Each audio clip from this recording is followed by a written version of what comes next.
So you want to be a dungeon master? That's great. We're here to help. I'm Taylor. And I'm Justin. This week, we're covering all the basics when it comes to NPCs. How do you come up with them? How can you use them? What the heck is a DM-insert NPC and what makes them so special? When do NPCs need stat blocks? Don't worry, gang. We're going over all of it so that you can try your hand at making your own NPCs.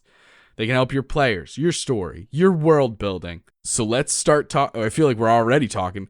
Let's keep talking about NPCs. Yeah. But first, We've been doing that, man. Yeah.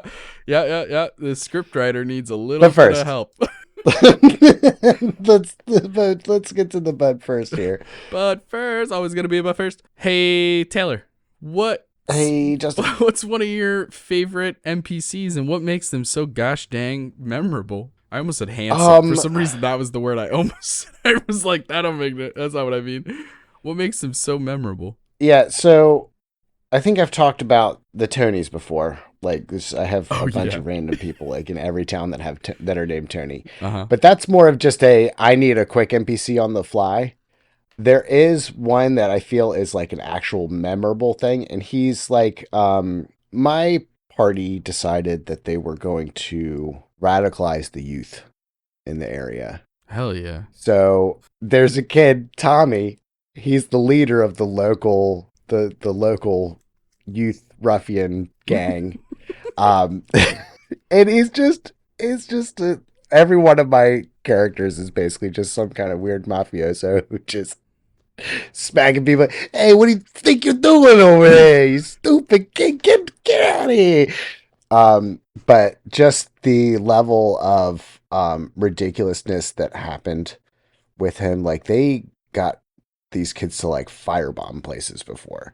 Dang. Like these aren't just crazy. Your neighborhood hoodlums. No. This is like what I imagine the real. You ever played Zelda Majora's Mask? Oh gosh, I haven't. Okay. Well, there's a squad of kids. They're like 3 feet tall. Like not even. They're like little small children. And that's like the vibe of this gang is just little small children, not like mid whatever age. Small kids. They can get into anywhere. They're fitting in tight spaces. They're getting there. It's such a fun. Let's just everything about that group was fun. So I know you said one, but this is like an organization, like a faction. Yeah. I mean that's a whole part of NPC building. In some cases, right? Is our factions. Sometimes you make a faction because it's tied into a PC. A player character, right? And sometimes you make a faction or an organization or cult, whatever type. That's a different episode. We'll go into more detail about factions, but NPCs are a natural part of making a faction, right? Like, who's the leader? Is there a leader? Right. Like, if not, how do they make decisions, and who would be in charge of that, and what are their grunts like and their lieutenants or however you organize this little group? Crazy. That's a cool one, though. What, did they have a name? Does their little organization have a name? He did. I don't remember. And that kind of makes me feel bad, but like, I feel like they did. There's a very high probability that they didn't though, because it was just like, that's they went out and found, The party just went out and found Tommy, and then Tommy kind of just dispersed the orders to the other children. And they're not so called like it was more of like a no, they're not they weren't the They're Rugrats. legally distinct. It wasn't legally. I cannot call them the Rugrats. Got it. That's the last thing you want to do. It's getting it's just Big Nick just on your imagine though, that would be a fun little crew, just a bunch of toddlers. It really could be. And what I'll say knives really and Molotov cocktails.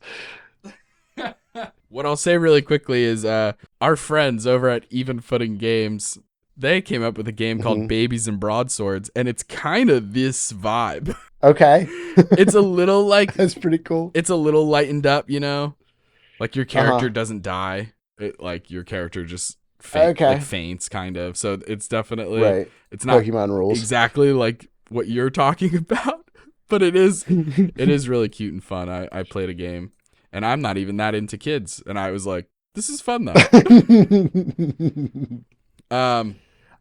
What about you? What's one of your favorite NPCs? Well, you did a whole group, so I'm gonna do two individual NPCs.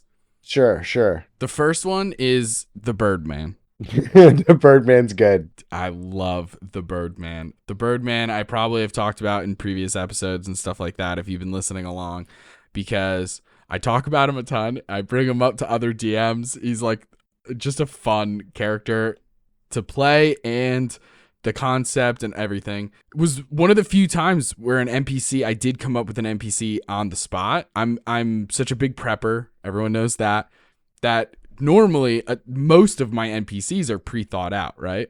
I've thought about their name, their personality, their voice even, because I like doing voices. Birdman, not the case. It was one of those things where a player asks for a way to send letters, like a postal office, essentially. And I'm like, oh shit, that's a duh. Like, of course there's a postal office in this town. I totally forgot. Yeah, sure, you can find one. All right, you see, and then boom, the Birdman is born, because, you know, it's this is a game that's medieval fantasy, like high fantasy, right? So, right. How is postage getting sent?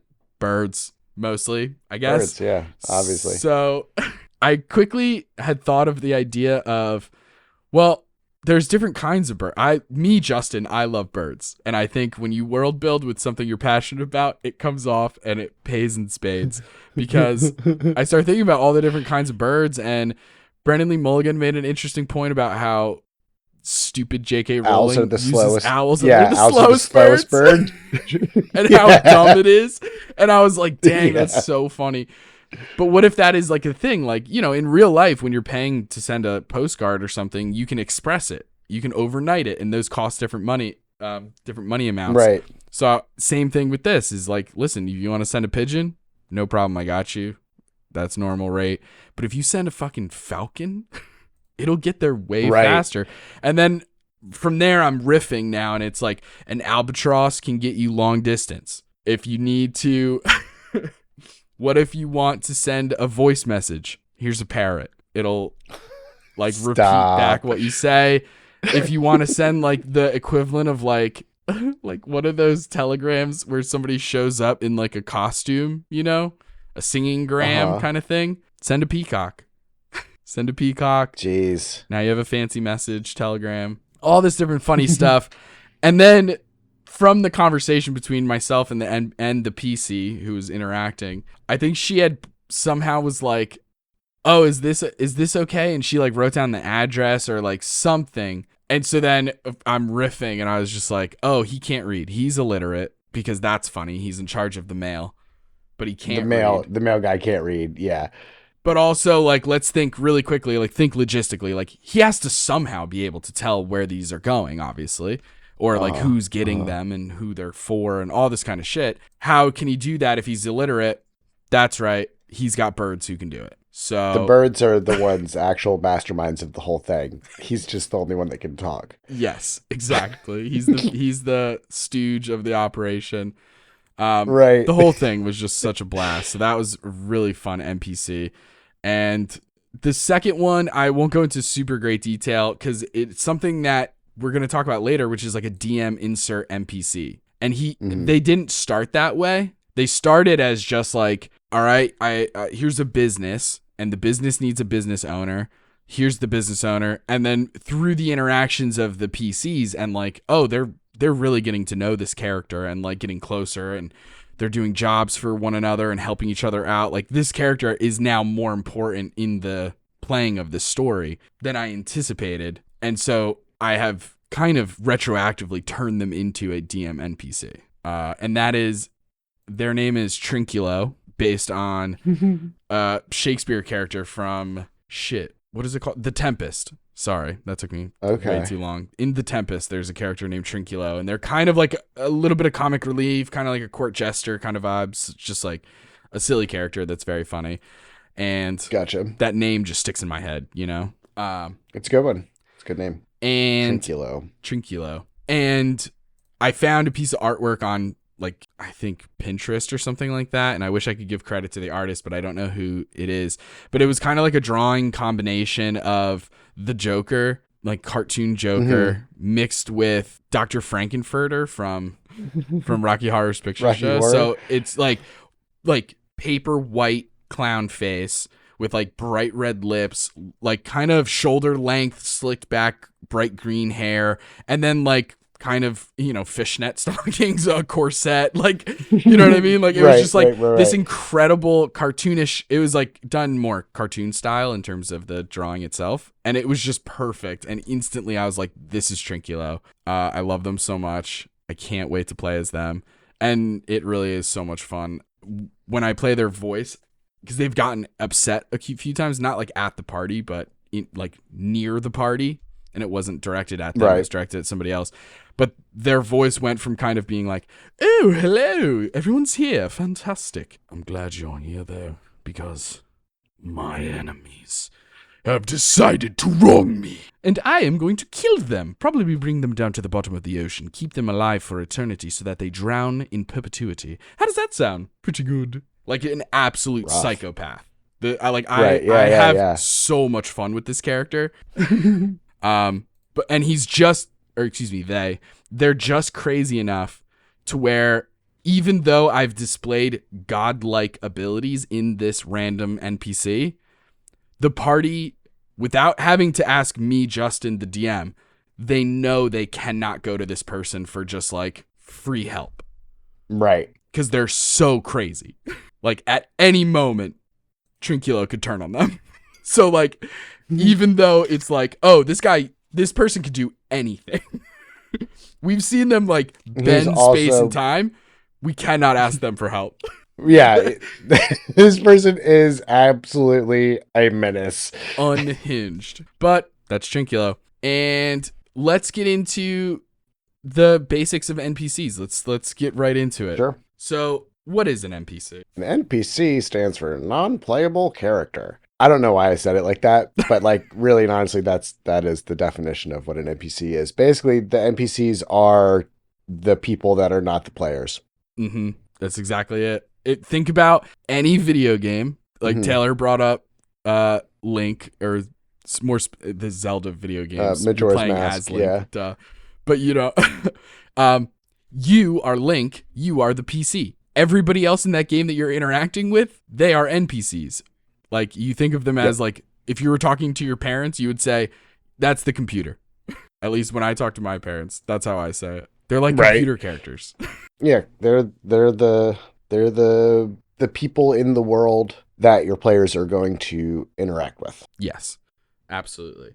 Ideally. D&D was created under the basis that at the time, there already existed a bunch of war simulation games where you're playing as an entire army or something like that. And this game was sort of created under the basis of, what if you could zoom into that army and just play as one soldier?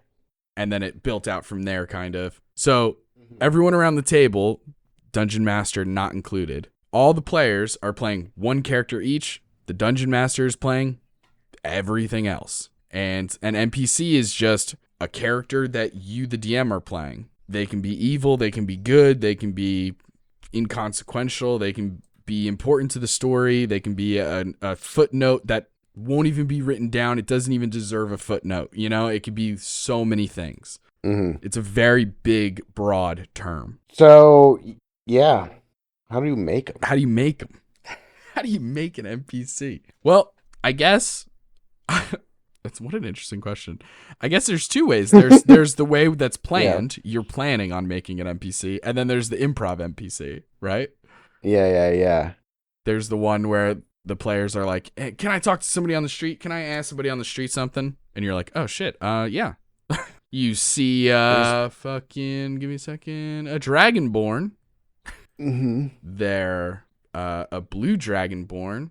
They're about 6 feet tall, and then you just get into a whole thing. Yep. And then and so the other ones are like your shopkeepers and your mayors and your like kind of quest giver people that you plan ahead for. Basically, you have an idea of how they look. typically you'll hopefully have them written down somewhere so you can reference it later. As far as like, I'm horrible at remembering what like character descriptions and stuff are. So for my campaigns, I do have like a thing of like, these are some important people that are in the story that should remember what they look like and what they sound like. Mm-hmm. Yeah, for sure.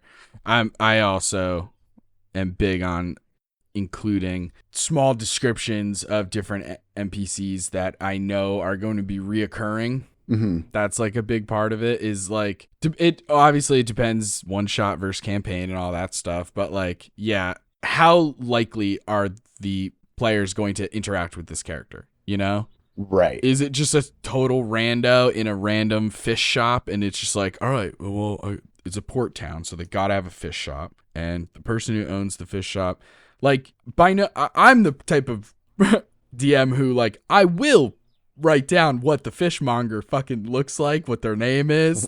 Like, I'm gonna do that, but you don't have to, right? Like, you can just be like, okay, there's a fish shop, and then write as little or as much as you want. If you kind of don't think they'll go there, then whatever.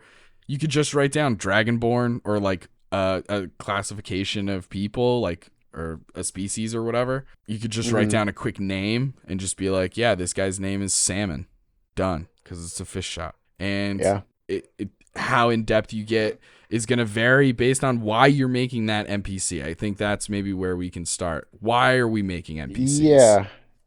Yeah, I think the why is a good starting point. It's like, why, what is the purpose of this specific character? Like, are you using them to kind of be a comic relief type of deal? Have things been really like heavy and serious at the table? Do we need to lighten things up? Do we need to get the players to be a little more serious type of deal? I'm thinking of more of like what their personality and stuff would be like, but like also, is this a shopkeeper? Is this going to be some random burglar that they run into or try to steal from them? Right. And that's going to inform your decisions on like what they're going to act like, what they're going to talk like, what they're going to be wearing. I generally, for some of the smaller NPCs, like shopkeepers and stuff, I'll get a quick like name, race, and maybe a quick description. But a lot of those type of characters I will do on the fly unless I can think of a funny gimmick that I can give them beforehand. Yeah. Because I do, a lot of my NPCs are gag NPCs, if you couldn't you couldn't tell. Yeah. It's a bucket of yucks. It's a bucket of yucks all the time. Yucks. I love that. Sometimes those are the ones that Birdman is a fucking joke, but like, yeah, he has stuck around in my head for so long. I think about Birdman all the fucking time just because of how funny it is, and memorable because of that. Right. Because like, our games are normally pretty funny, so humor seems to always be a prevailing tone in most of my games. One of these days I'll play a really serious one. And it's not to say that those games don't get serious. I mean, our friend Sword Megan Coast has told me pretty heavy, plenty man. of times that I've made her cry. And I was like, made is a strong word. I think you chose to cry at sad things. Yeah, it's maybe encouraged. Yeah, Sword Coast gets pretty heavy. It can get heavy, yeah, for sure. That's what I low-key like about it. I like the spread.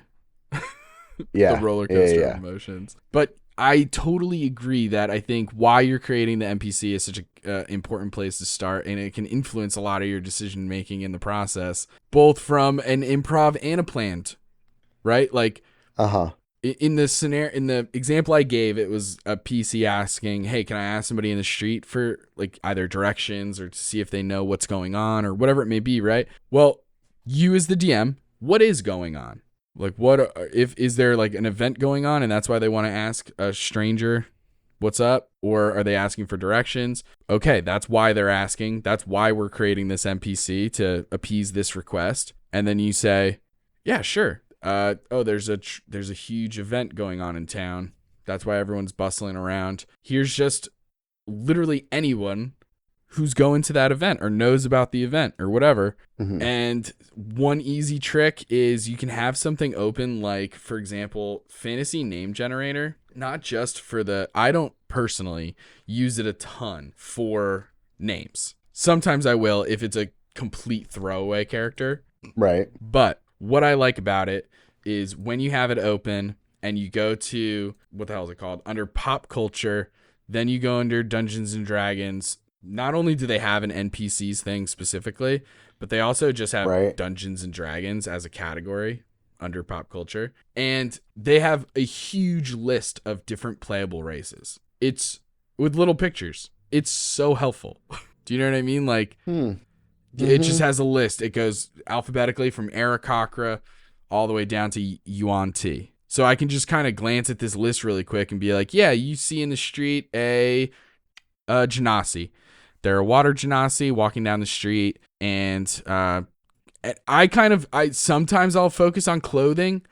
To be honest, if it's a quick NPC on the spot, I might just focus on like, yeah, they're kind of this tall. They look to be in their like 30s, and their hair looks like this. And then I just kind of am like, all right, there you go. How are you approaching them? And then we just move on. If it's a planned NPC, then I put a lot more time into it and what they're wearing and stuff like that. And if I'm planning NPCs, why am I planning that NPC? Yeah, I do want to note that you don't have to improv these street encounters. You can have these people randomly, like random NPCs on the street. Like you can have them planned out beforehand. You know your players are going to ask eventually for something along those lines. It doesn't have to be a random thing. You can have it set up years ago and be like, finally they asked for somebody to give them directions. Here's this NPC that I've been sitting on for a while. Definitely. 100%.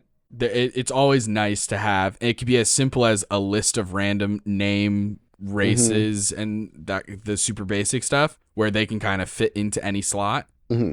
Or it can be really much more in depth where it's like, here's an NPC that can still kind of fit anywhere, but has a little more zhuzh, a little more oomph to them in terms of like their connection to the plot or whatever it may be. But yeah, like when I'm planning NPCs, I'm definitely, most of the time, they're coming from that simple idea of like, I've already built a location and now I need to fill it with people. Right. You know what I mean? Like now I have my tavern, my inn, my thieves guild, my whatever, right? And then from there, who runs it?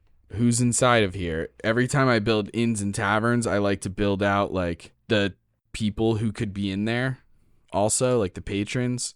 Yeah. And I kind of plan all that stuff. Street NPCs too. Like you can make these guys and have them in the tavern, but then also, hey, this person's out on the street. Yeah, big time. And that's kind of how it works, is like you're building a couple of NPCs when you're doing kind of world building. And then depending on which hooks your players take, not from a plot hook standpoint, but from just like fucking side character, if you want to think of them that way. Because I think that's an important thing too, is always remember that when you're playing this game, you're trying to highlight the players, right? So in a weird way, it's almost like you don't want to make NPCs that are like so fucking awesome, cool, incredible that your players start to be like, dang, I wish I had that guy's story. I don't know. Right. You know what I mean? Like it's kind of a careful thing of making sure that you're not making these side characters main characters. Obviously, there's ways to do it, but I think if it was too heavy-handed, then it would be like, dang, I just wish I was these guys. But yeah, I definitely think that is a tool, kind of like the Triskelio or whatever his name was. Trinculo or whatever. Yeah, Triskelio. Whatever. Classic Taylor note taking. You can make them super, super powerful. Right. You just, that's going to be one of your like kind of more fleshed out. This is that kind of character that is that strong should be a quest giver of some sort, I would say, almost. Like you don't want to have a character like that just be a random poof. He's in, he's gone. You kind of really do need to give them a strong reason to be that strong. you know, and you can't do it all the time. Getting back to your point is like, you can't, every NPC can't be that guy. Most of them are going to be little squishy squish boys. Exactly. Yeah, big time. Because you do want your players to feel special. And if every single person that they're encountering is like, could kill them in a heartbeat, like kill the party, then at some point, if I was a player, I'm going to be like, all right, like, am I even good?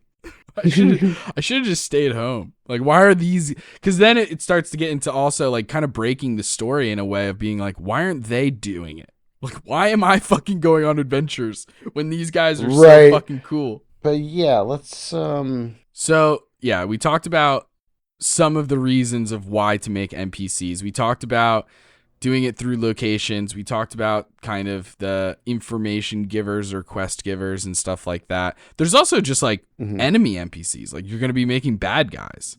People who are going to double cross and lie. True and villains. Working for the villains and stuff like that. Yeah, like there's an easy way to kind of categorize. There's like NPCs who are always going to be good. There are NPCs who could kind of go either way, depending on the interactions. And then there are characters that are always going to suck and be bad. And by suck, I mean be evil. But like, so from there, you gotta make that distinction. Yeah. This time and age.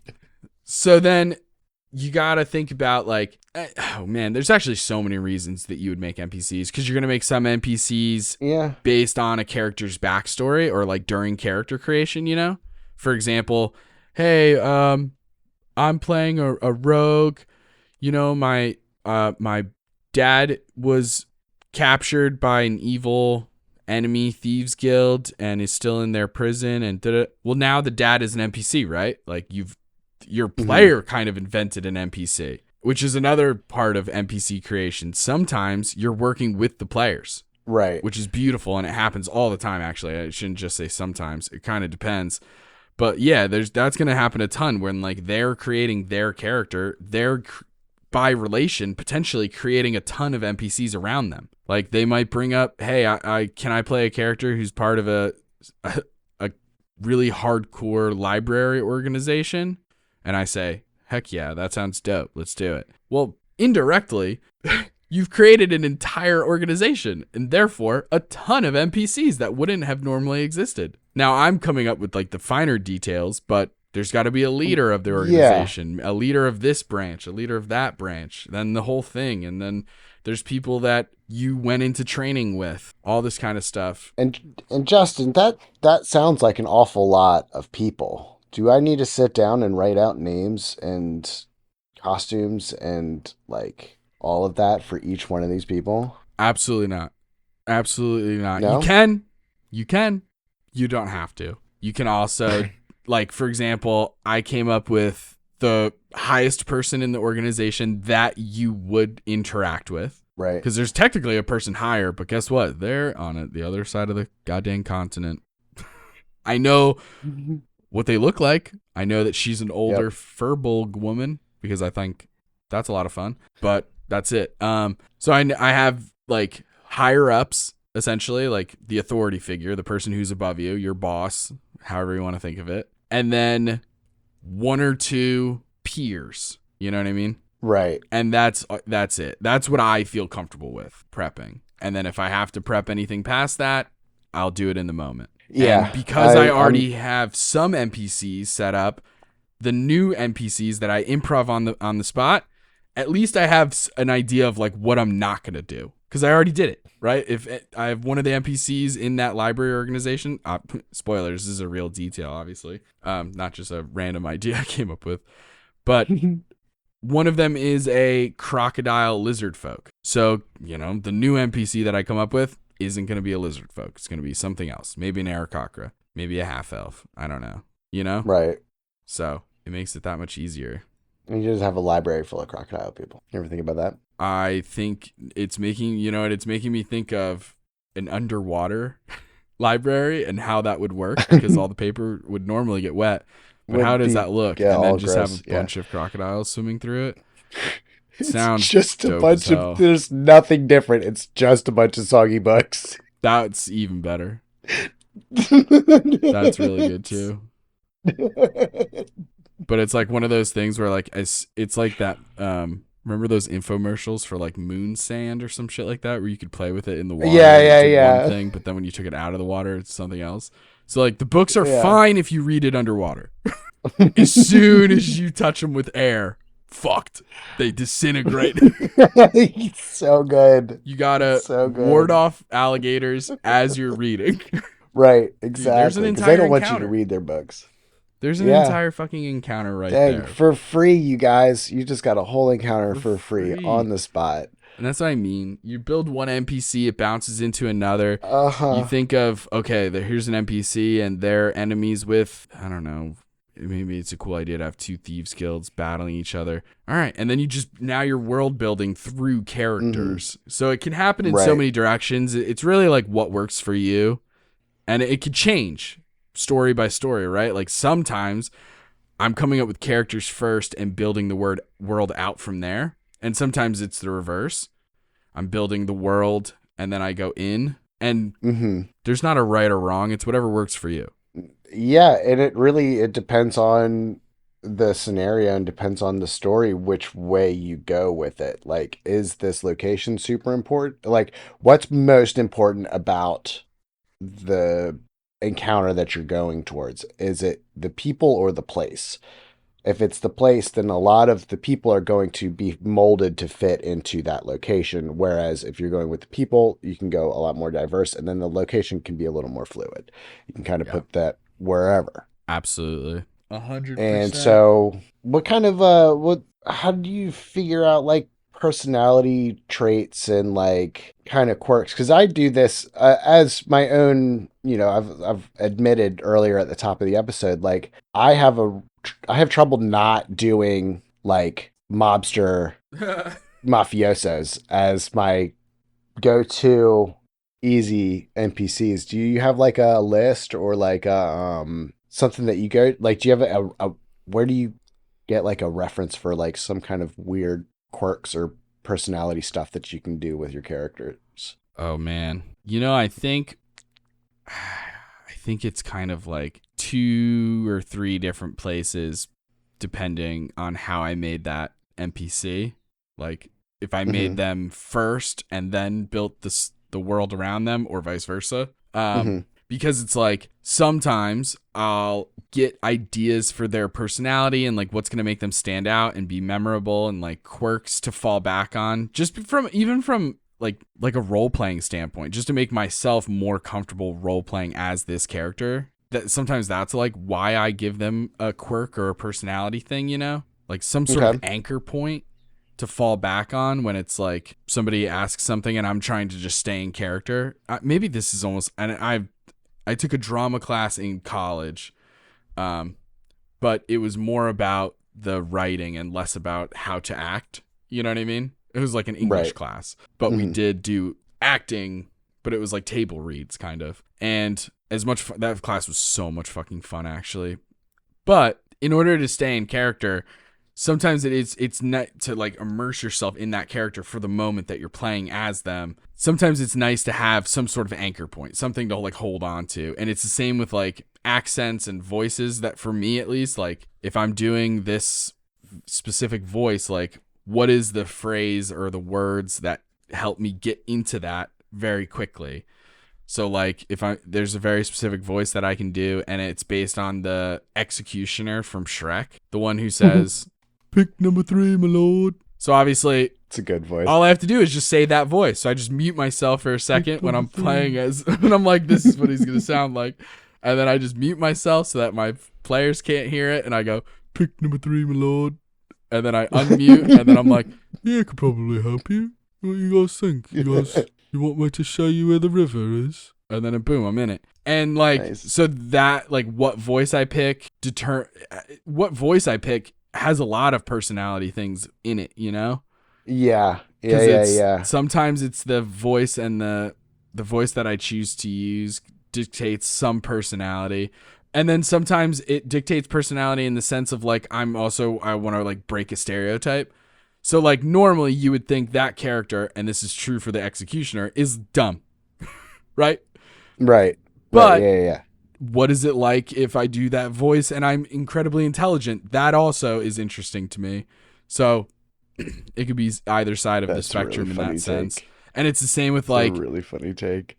it like if I'm doing speak with animals, or one of my players is casting speak with animals and it's a teeny tiny little animal, well, it's really funny to do a deep voice. Of course, it makes sense to do a high pitched voice, like, oh, you're talking to a mouse.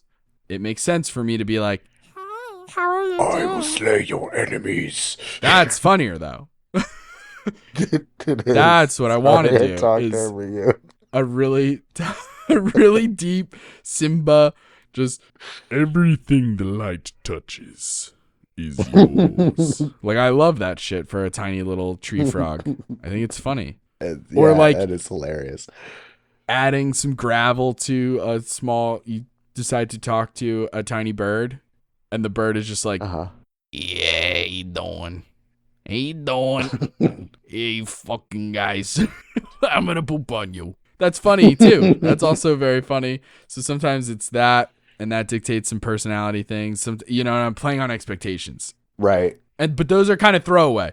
If I'm making NPCs that I like genuinely, I'm like, okay, this is a really important character. Then when we're trying to make them feel unique and distinct, first I'm thinking about motivations. I'm thinking about desires of this character, what they want, short term, long term, Mm-hmm. So like when you're meeting important characters, if you guys haven't already, subscribe over at our Patreon.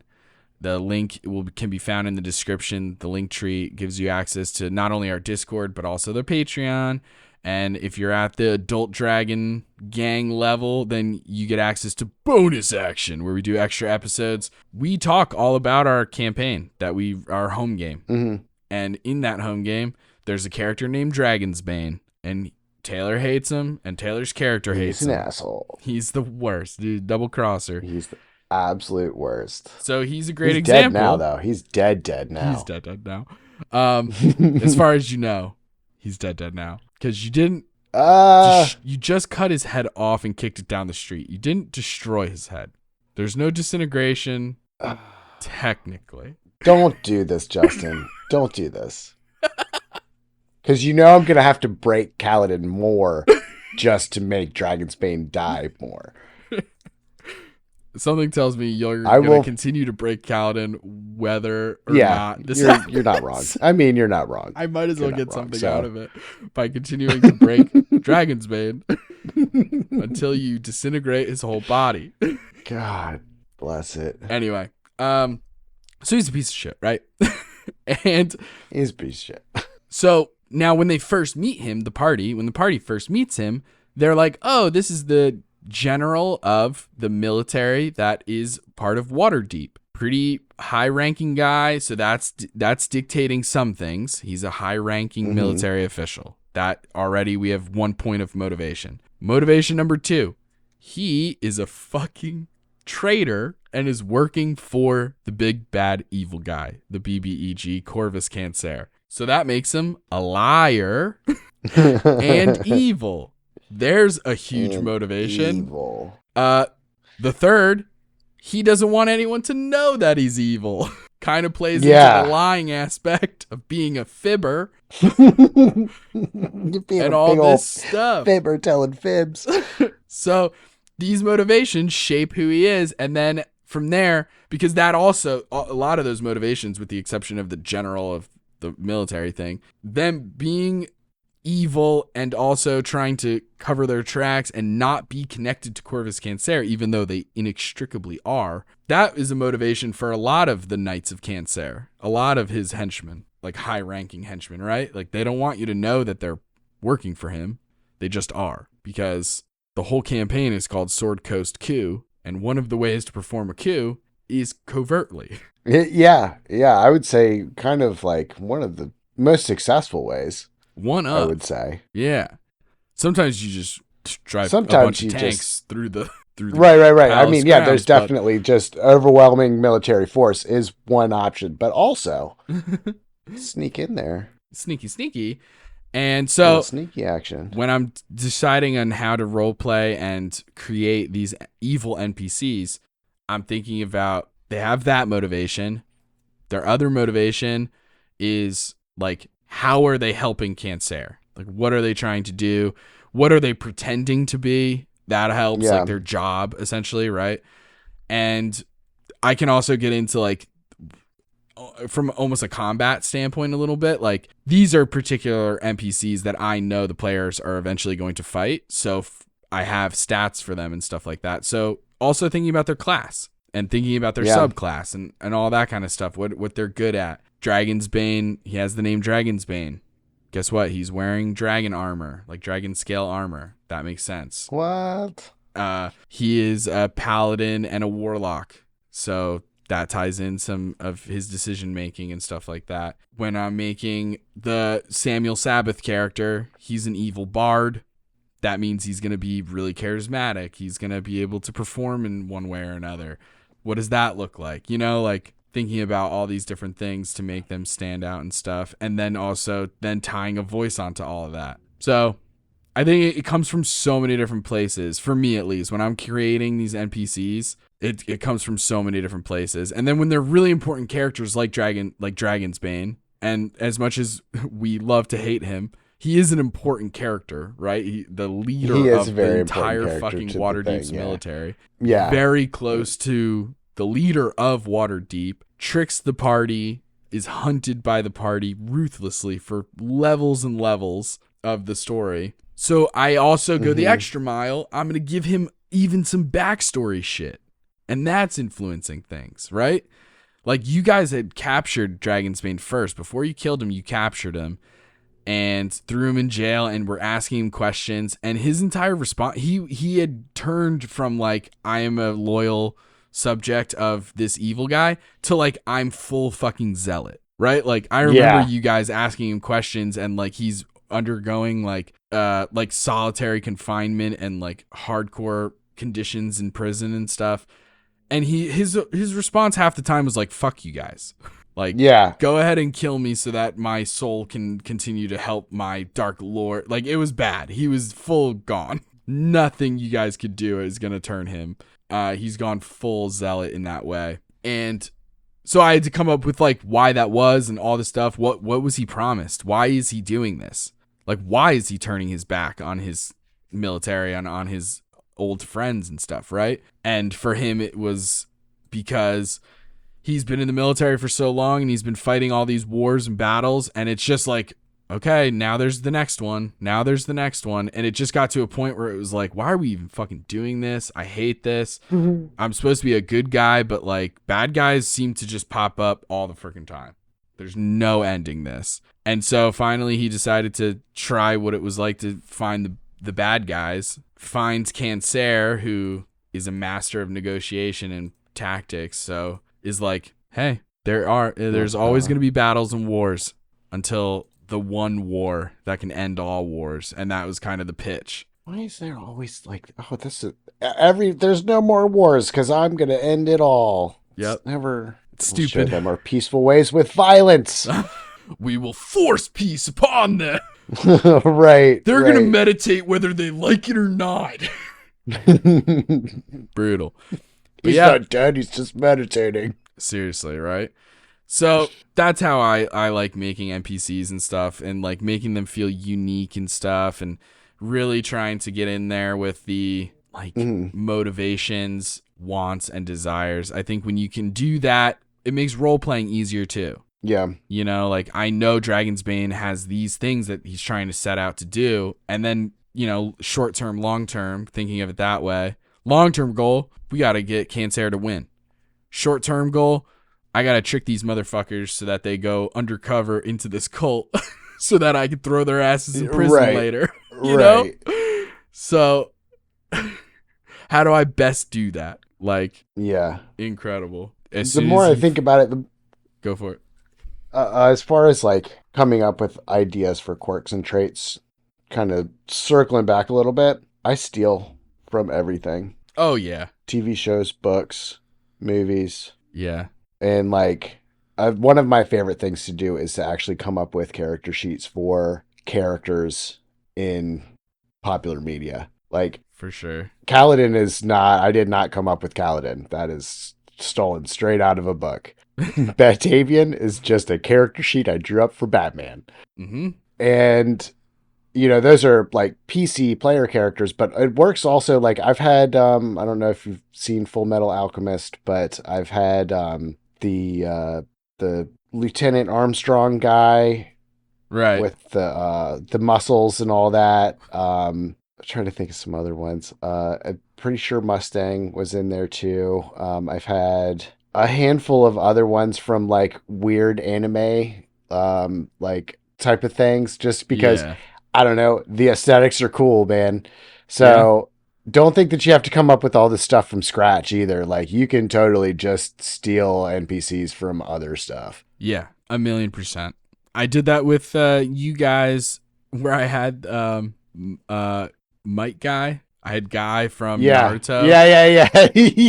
Yeah, he's one of my favorites too. He's a really good one. And that guy was already built out. Like I already had him physically built. Like I knew he was going to be an elf. I knew he was going to be a paladin of the ancients. And I knew he was going to have flying Pegasus. Yeah. And then I had just been watching a ton of I had just been watching a ton of Naruto before we played that those sessions where you meet him. So right away it was like I already have his name. His name is Taz, but I named his steed Rock because it fit everything and it was like whatever. I didn't already have a name picked out. So then when he speaks, it's just the power of youth. And I was like, I fucking love this so much. His voice makes me so happy every time his character comes up. And he's a badass, so it's like even better. I fucking just love Mike Guy. But yeah, so that's definitely a great tip. A great tip. You can get so many ideas from different pop culture things or media or whatever, whether it's a book or, so fun. So let's get into briefly DM-NPCs. What is that? I was hoping you would tell me because I see this and I think that every NPC is a DM-NPC because the DM is coming up with them. So what you're saying. You mean? What do you mean by DM-NPCs? What are you talking about? Politely, what the fuck, man? So here's what I mean. I mean, like a DM-insert NPC is kind of like where you insert yourself into the story as an NPC. Okay, gotcha. So it could be where, okay, we're playing a one-shot. No one wants to play a healer. There's no healing. Fantastic. I'm going to play as this random-ass NPC, and all they can do is heal. That's like a mechanical way of doing it. And then there's RP and story reasons of doing it, of like, okay, the party is going so far off the rails that all of the prep I did, because listen, I love players going off the rails. I love them adding ways into the story and stuff. But sometimes, guys, I spent hours on this. I really did. And like all jokes aside, like I really do want to do this story, and like I'm fine with us going off the rails a little bit, but like, come on. And I spent so much time on this, Right. And so now here comes the DM NPC to be like, go the fuck east. God damn it. Just leave. You've been camping here for 4 days. There's a dragon. Stop killing goblins. Okay. So you're talking about like just like your kind of main quest giver types, or somebody that is mainly there to be the carrot and or stick. Yes, exactly. It's the moments when you don't want to break immersion, but you're trying to tell your players something in game. Gotcha. Is like kind of what I'm thinking. Or like it's also that way of just kind of like, I want to participate with this party. I want to be a part of the party. I've done that. Like I've actually added in, like, we had like an airship section of the campaign, and I was like, man, I want to be on the airship. So I made a character that was part of the crew, and we did a whole airship battle combat. Hell yeah. That's what I love shit like that. Like, it's so much fun to do that, because sometimes you're especially when you're a forever DM, or you're like, you want to play the game too. You want to also be a player in so many different ways, right? Like, I'm sure we've all built a million players, and then we have to resort them to being an NPC forever, and it's like, god dang. So yeah, it's all of those different things is what I would categorize as a DM-insert NPC, and sometimes they're used like we just said. They're used to give information. They're used to help out mechanically. Sometimes they're used to just hang out and be buddies with your players' characters and shit like that. Now, I think there is a wrong way to do this, and I've heard a lot of horror stories, and it comes down to some things that we already talked about earlier, and it's when you have sometimes putting them in there when they're too strong and you're kind of stealing spotlight. Right. In a not fun way. Like, especially when you're doing it too often. Yeah, I can see that. I can see that being... Because you're already... Like, I don't know. I don't think I could ever do something like that of, like, continually having putting super strong stuff in there, because I'm, as a dungeon master, already so focused on a million other things. You guys take care of the player aspect, you know? Yeah. That's kind of how I feel. I mean, but sometimes... I do know that somebody could and or would do that. For sure, yeah. I've heard some stories from some friends and mutuals and stuff who there has been instances where the DM has a character that like can cast way higher spells than everybody else, and like even to the point, then this is an extreme example, even to the point of like getting the final hit on certain important monster NPCs. And it's like, whoa, that's crazy. What do you mean, dude? That's some main character syndrome is what I was referring to before. Like your character. Now, I can understand there being some really specific examples of doing an NPC in the sense of like that Deus Ex Machina bullshit, where you're like, oh, the whole party's going to die. TPK. And we love these characters. We do not want to TPK, right? Like that's not something we're trying to do. That's when you send in the level 20 adventurer type to save everybody's bacon. Exactly. That's doing it the right way. The wrong way is then having that level 20 character be like, I'll take it from here. You do a different easy quest. It's like, no, man. They've been fighting. They've been doing this for years. Let them finish it out, man. All that kind of shit. I've got it from here. I'll take it from here. So, last but not least, what I want to talk about a little bit, because it's come up here and there, I want to talk about NPC stats. And specifically because I think we can do a different episode when they're enemies, like when they're villains or they're monsters and stuff like that, and using PC abilities to supplement characters or to build out villain characters. But I just want to talk about like mainly like ally NPCs, or they can be allies in like, oh, they're going to be traveling with you for X amount of sessions, or just like friendly. The church acolyte who has cure wounds and remove curse. So that being said, why would you give an NPC stats? Because you got a murder hobo party. No. That's one specific example? Yeah, it's one specific example of why you would need to have stats. No, really and honestly, that's the biggest reason why you would kind of do it, though, is not as like you're worried your players are going to kill them, but for a lot of player interactions, like for doing your insight rolls against the character's deception, or, you know, doing some kind of weird perception check against the player's stealth, you know. Yeah. And it makes sense for them to have stats. Now, that being said, in the monster manual at the very back, there are like commoner and like noble stats, like stats for just NPCs.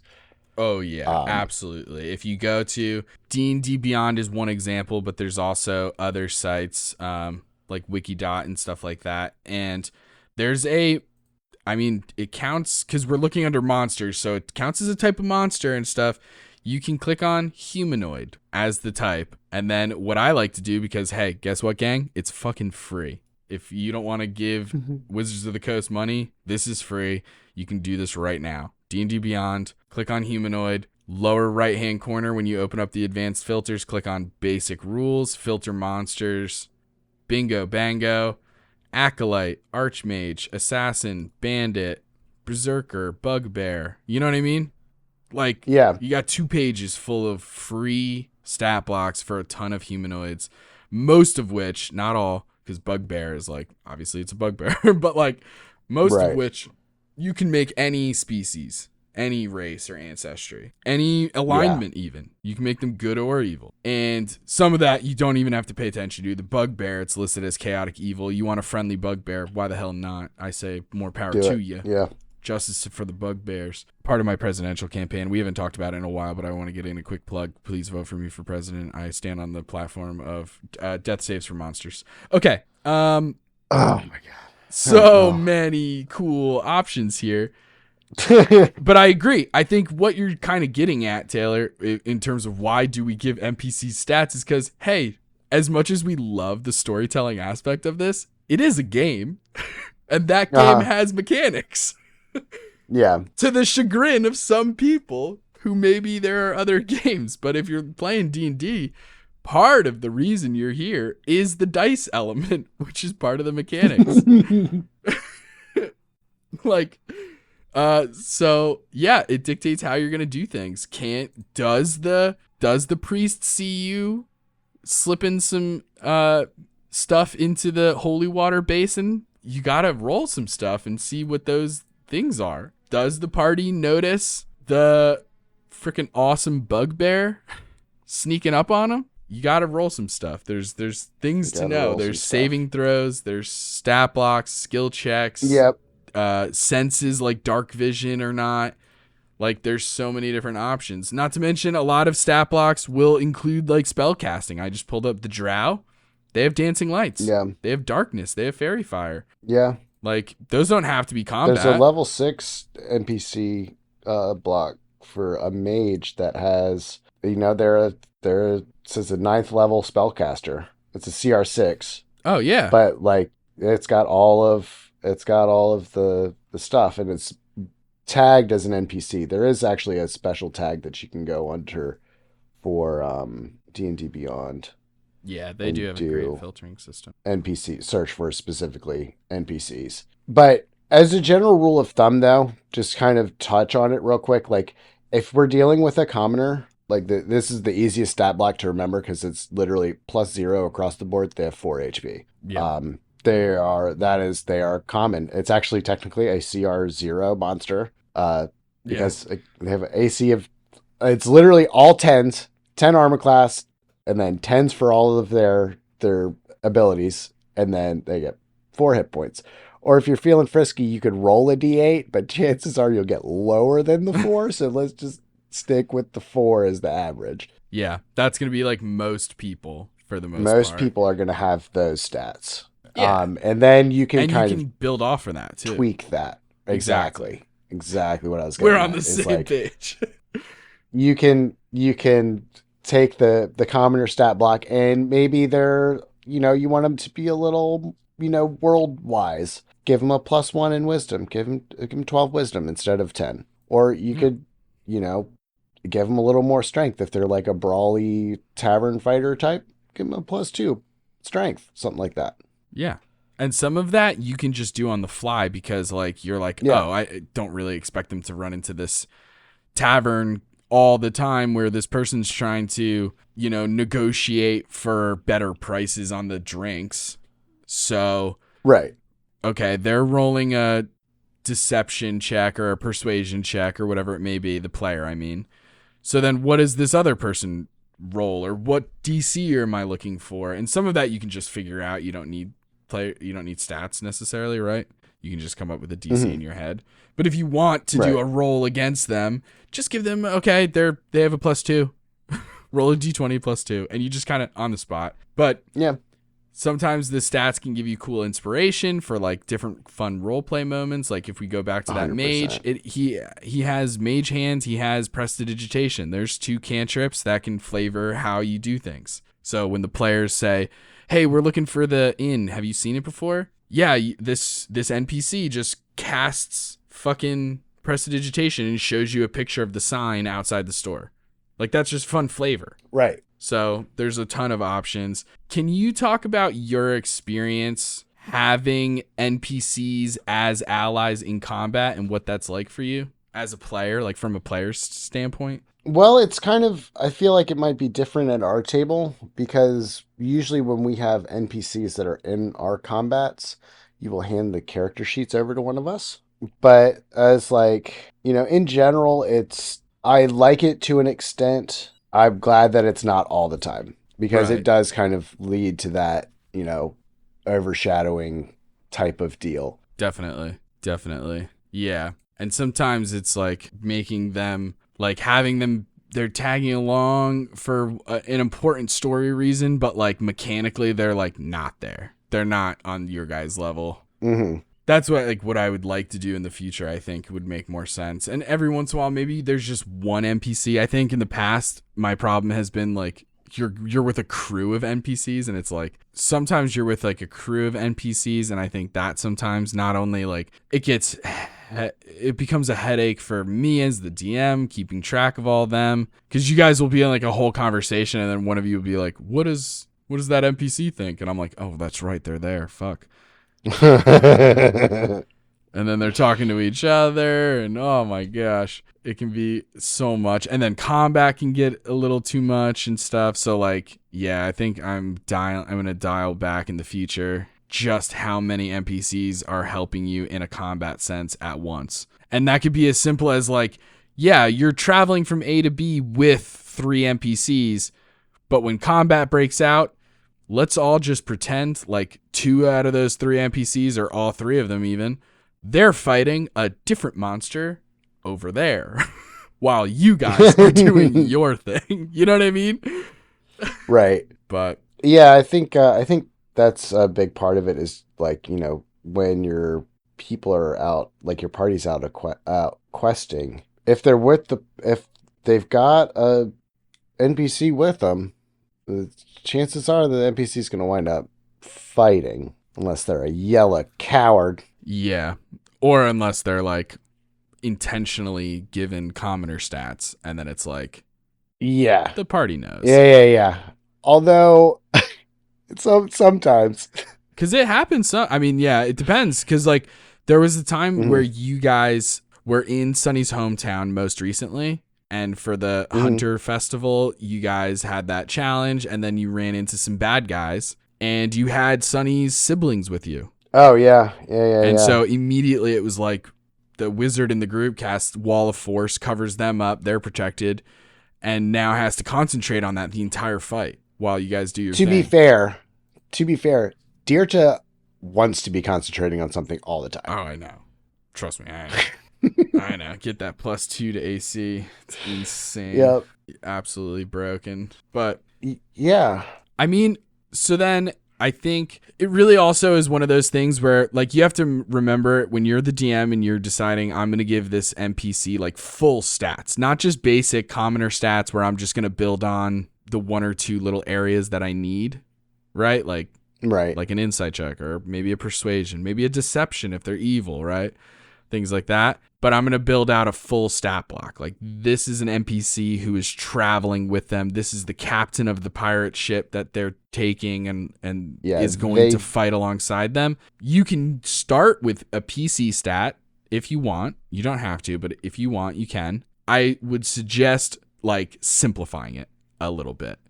Like if you're like, oh, I'm going to make them level 12, you don't have to give them a new feat at every freaking level. Like you don't have to try and sit there and min-max and give them 1,000 spells and all these crazy little extra things. Like just simplify it a little bit because you're also running all the bad guys still. Right. And I think in our games, we all like our games together.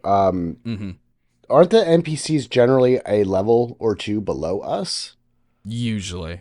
Yeah. Usually there's been like Dovos I think was at the same level as us, but like other than that, like for that whole arc, I think that group was at our level.